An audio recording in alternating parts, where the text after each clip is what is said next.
Non è un disegno, ma un autentico capolavoro della natura che Emily di Cassola ha voluto condividere con tutti noi, un dono che dà un senso di rinascita e dolcezza. E allora ci sembra quasi di udire il cinguettio di questi piccoli di Cincia Allegra, che è come ci dicessero che va tutto bene. Così come anche oggi ci confermano Davide di Tezze sul Brenta e Mirko con questo bell'arcobaleno disegnato sul body dalla sua mamma. Ce lo suona alla chitarra Adele di Marostica. Tutto andrà bene. Mentre Leonardo e Riccardo con questo bellissimo disegno ringraziano gli zii e il personale che lavora in prima linea in ospedale.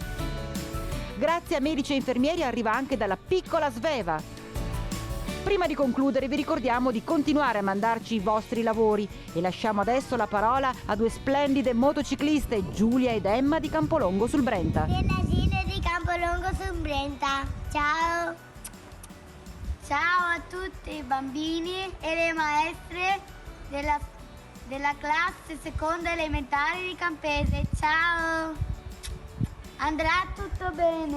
Andrà tutto bene.